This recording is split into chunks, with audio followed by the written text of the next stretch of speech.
welcome. Thank you so much. Happy to be here. You made it in on a really rainy day. Yeah, it's very rainy, rare for San Francisco. I know, it's nice though. You guys need the moisture. We do. So I'm so excited because Maisa on your team was one of my first people that I've interviewed.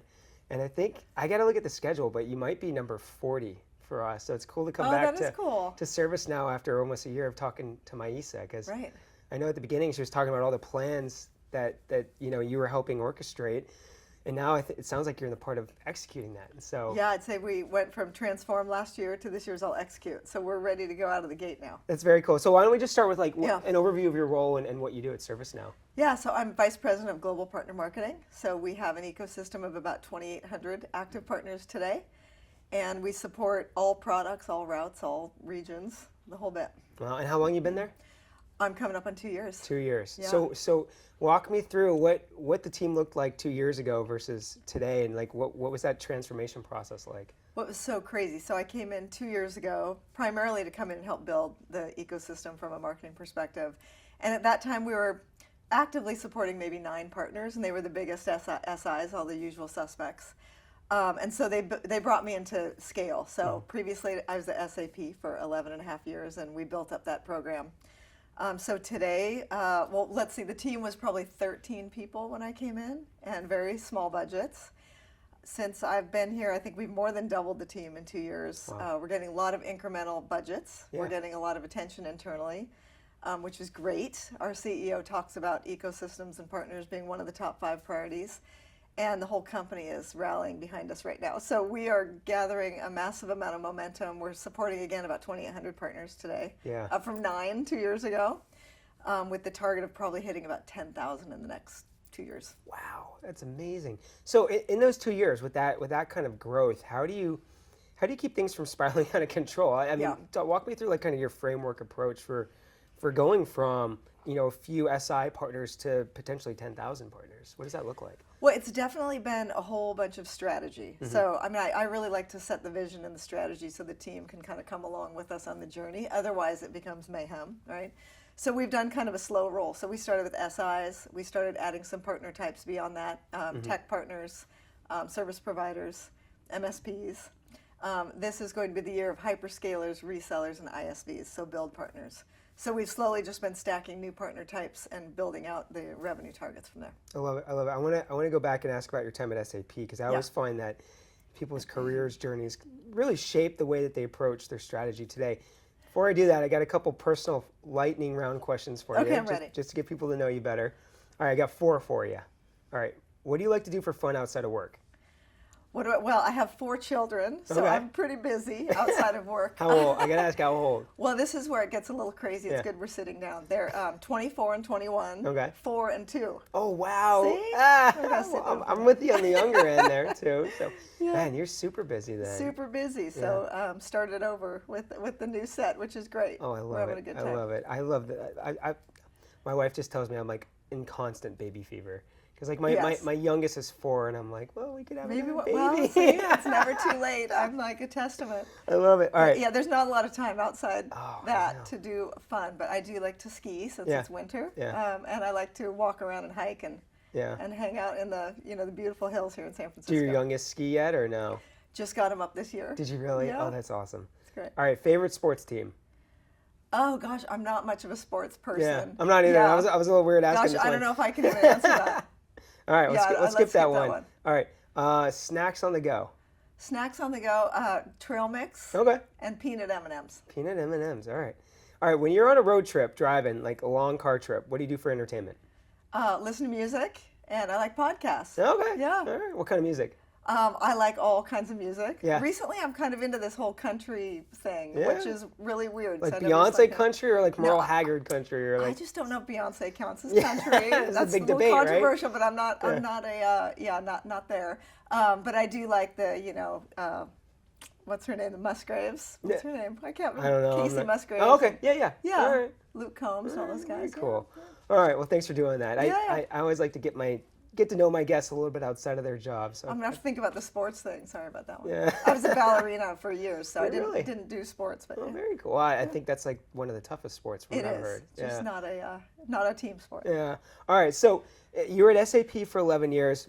Yeah. Walk me through, how did you get to be the head of partner marketing at ServiceNow? What did that career trajectory look like for you? So I got into alliances and partners way back at HP. That was kind of my first foray into the channel and everything. And we were working on, I was the chief of staff to the channel chief back there. Oh, cool. And we put together the whole North America channel strategy back in those days. So that was kind of my, my entry into partners. SAP brought me in to originally do partner-led demand generation. So we were just a small team, kind of building and growing over there. And through the 11 and a half years, I just kept kind of expanding and building. So by the time I left, I was actually managing the whole end-to-end team of partner marketing over there, which was super fun. Wow. But when ServiceNow tapped me on the shoulder, it was literally to come over and do the same thing that we'd done at SAP. So it was a very immature partner program here at ServiceNow a couple years ago.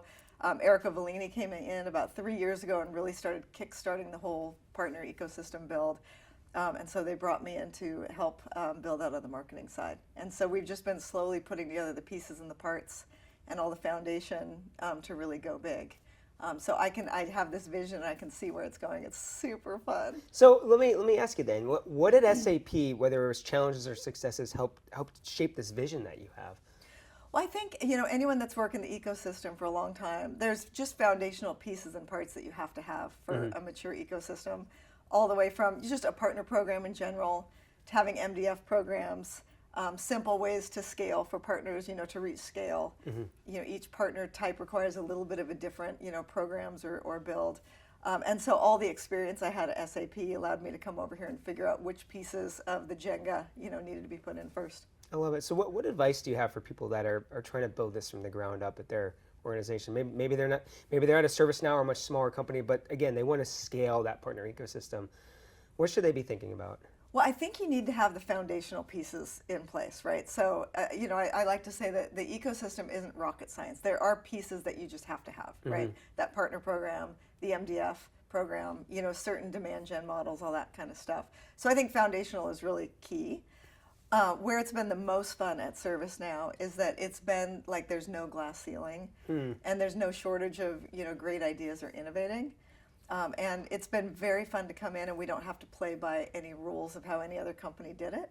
So the fun part has really been thinking about kind of how do we innovate and do things completely differently. It's funny because I was going to ask you, what differences have you experienced between HP, SAP, and ServiceNow? And it sounds like not having that ceiling has really helped you be creative and try new things.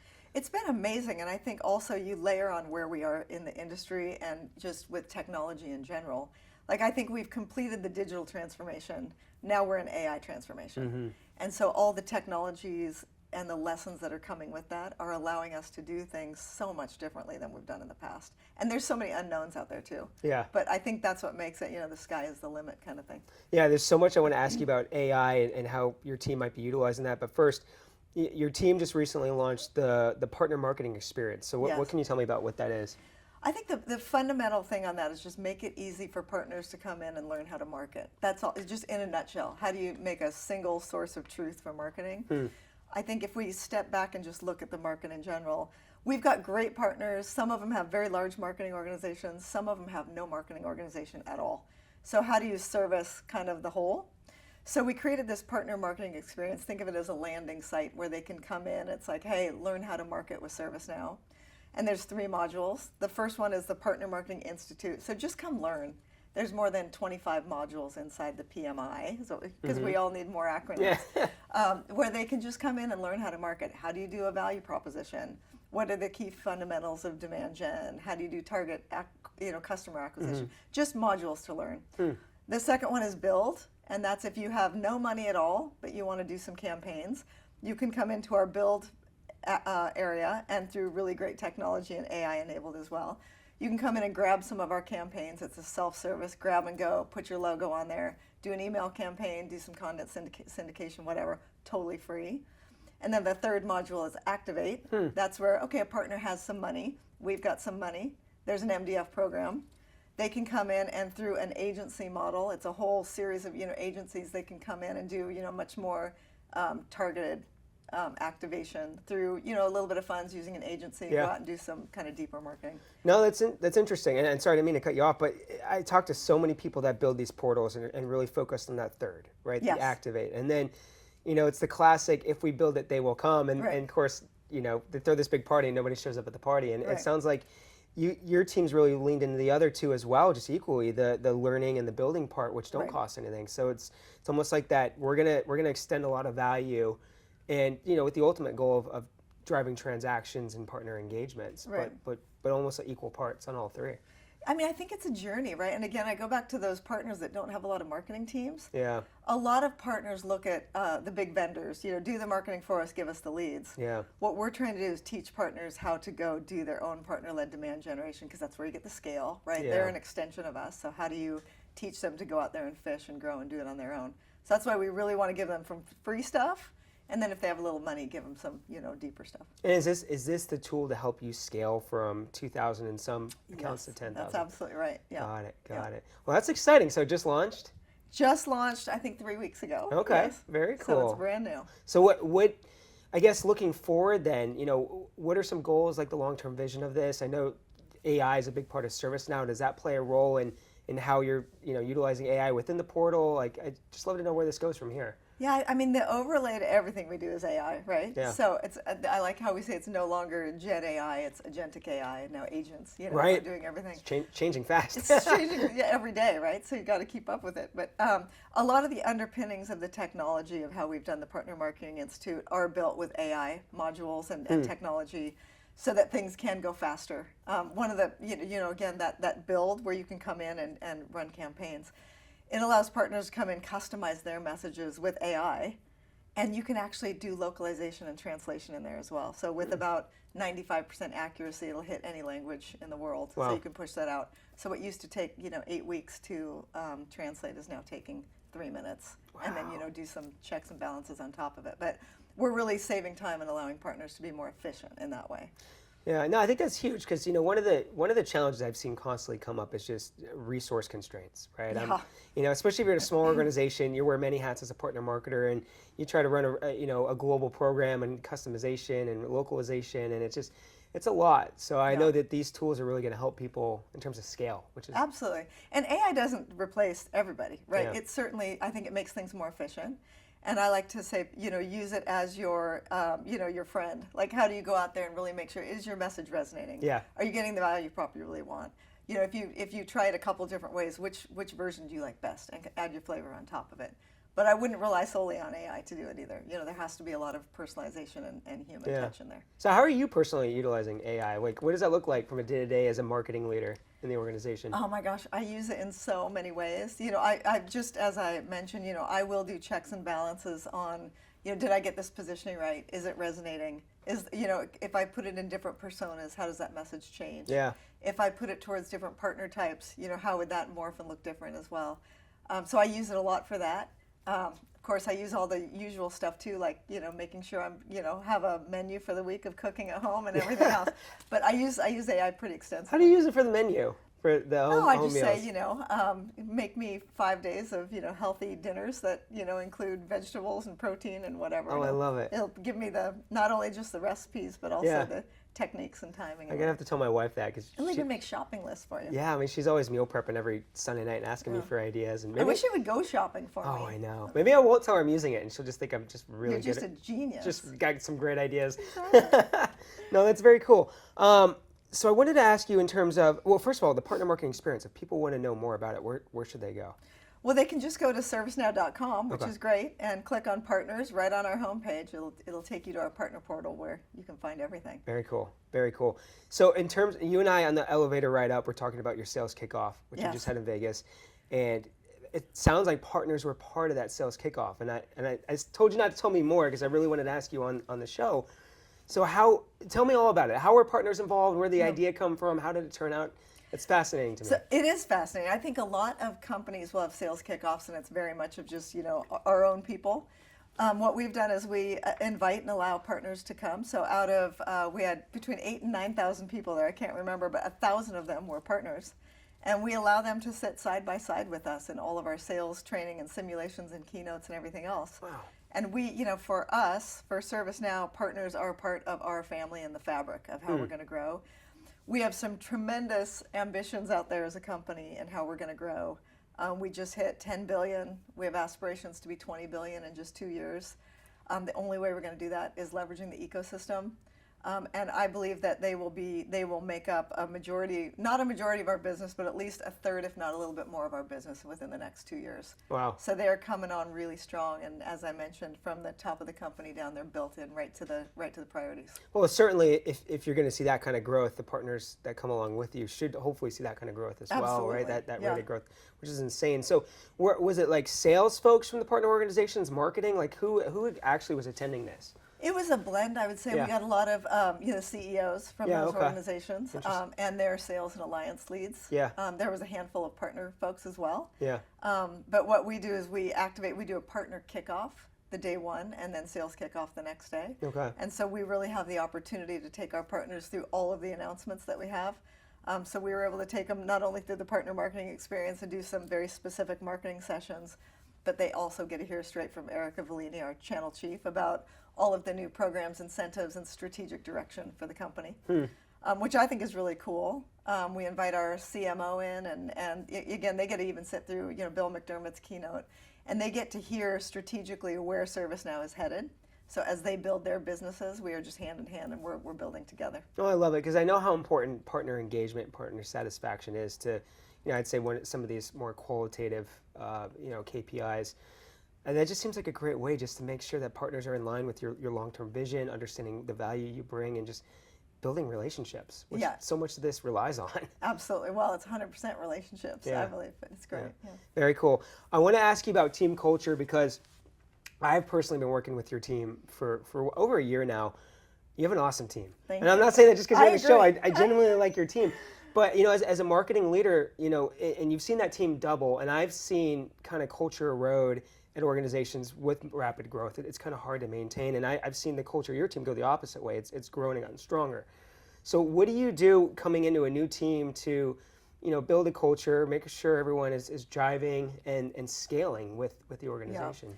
I think my tactic when I came in was just listen first. It was a 90-day listening tour where I don't make any changes or assumptions. Just sit and listen to what the team has to say, listen to where the issues are, where they want to go, what the strategy is, and then we started building from there. Mm-hmm. I am very much, from a leader perspective, I'm very much an inclusive, collaborative type of leader. So I like to share a lot of context with kind of where we're going and why we're going there. And I also believe 5 brains are better than 1. And so let's all build this together and figure out where we go and kind of take it from there. So it was a journey where I really brought the team along with me.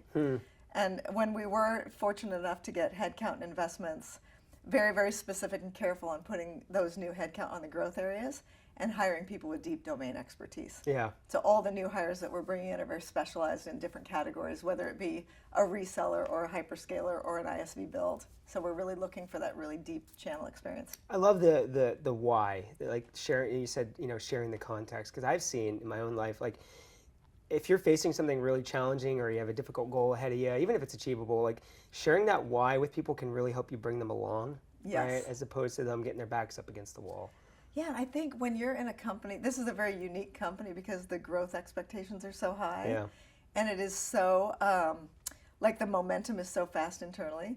If people don't understand the why, then it's very hard to pick and choose what the priorities are. Yeah. So we try and be hyper clear on this is where we're focused. This is the today and the why and what we need to get done, and let the noise kind of simmer around us. But it's a tough culture in that regard. Yeah. It's fast. Speaking of tough, so what other challenges kind of lay ahead? And this could be for you personally, the organization, or just kind of the broader, tech partner marketing industry. What are some of the challenges facing us, and how do you think we overcome them? Yeah. I mean, I think if I start just internally, I'd say our biggest challenge right now are the expectations are extraordinarily high. Yeah. It's a very unique company, and our growth has been, exponential and will continue to be so. And so with the pace and intensity, how do you continue to keep bringing that team along with you and know that, we are going to be working really, really, really hard. And the culture isn't for everyone. I like to be really open about that, right? It's intense, but it's also extraordinarily rewarding. And I've never been at a company where we all wear the colors. We wear the shoes with the blue and the green, wasabi laces, and we wear the sweatshirts, and it's very much, team culture inside, which makes it super fun. Yeah. So I'd say that's kind of internally the challenge, is just keeping people kind of energized and motivated to grow at that same pace and bring yourself 110% every day. Yeah, well, without burnout, right? Yeah, no, and just thinking more broadly too. I mean, this whole AI revolution. I mean, Yes. it's going to be fast paced and massive change Yes. for a lot of us, right? And so I think we all have to figure out, and whether it's in our own lives or our organizations, how we're going to quickly adapt Yeah. because everything's just moving really fast now. Yeah, and that's where I put my external lens on. So Yeah. that's internal, external. I would say that it has never been faster. Like, it is crazy externally too, right? Yeah. Even with DeepSeek last week and all Yep. of the all of the China announcements, that I think it's also never been more important for people to be able to keep up with that technology and what's going on and why it's important. What's going to impact? What's not going to impact? Where do we need to focus? Where's the company going? I sat with my team last week and I said, February is the month of just educate yourselves on as much as you can. Like, educate yourselves on the corporate narrative. Educate yourselves what's going on externally. Figure out what is our one voice and our one message and what partners want. And then, we're going to take it from March forward and just fire on all cylinders. So I think it's extraordinarily important. And I'm trying to set up moments with the team to give us space to do that. So every month we're going to have a technology talk. Let's just talk about what do we hear externally going on? Why does it matter? How does it relate? I love it because that almost aligns with the partner marketing experience, where the learn, the build. There you go. You're doing it with your partners, but you're doing it with your team too, right? I never thought about it that way. Yeah, you're not just go out there and transact and activate. It's let's learn and build together, right? Yeah. So I see, and you might not even realized it, but you're running your partner ecosystem like you're running your team in a certain extent. And maybe that's why you're seeing success with both. Yeah. So, well, I love this. I got one more question for you. It's the same question I ask everybody, and that's just, what advice do you want to leave? And you and I didn't prep on this, so I don't even know if you knew this was coming, but that could be advice for anything, for people's in their careers, the way they approach life. It could be tactical from a marketing leader's perspective. You pick it. Gosh, I think my motto, I like to have one word every year on how to live my life. Last year was harmony. How do I kind of harmonize the work-life balance, all that kind of stuff. 2025 for me is intention. I want to live my life and I want to lead with intention. Yeah. And I think it's incredibly important, especially in the pace I just talked about. Yeah. Like, how do we pick and choose to do something fully going into it, knowing exactly what I want to get out of it? And so, I'm going to live with intention this year. So this is totally random, but I'm doing a 3-hour team huddle today. A lot of people flew in, meeting with customers, and we're all in the office for 3 hours. Tension's on that list of the things that we're covering today, because Love it. I mean, I agree, and I think going back to just how fast-paced things are right now, I think it's very easy to be caught up in this reactive mode, right? Yes. And just everything's changing so quickly, responding, new thing here. Just setting time, take a step back. What is it you're trying to do? Whether it's diet, physical, at work, like anything. Just setting that intention Yeah. and being proactive and thoughtful in your approach. I couldn't agree more. Great. I love it. So, well, Meaghan, thanks for coming on the show. This has been a lot of Thank you for fun. having me. It has been fun. Yeah, appreciate it. All right. Thank you so much.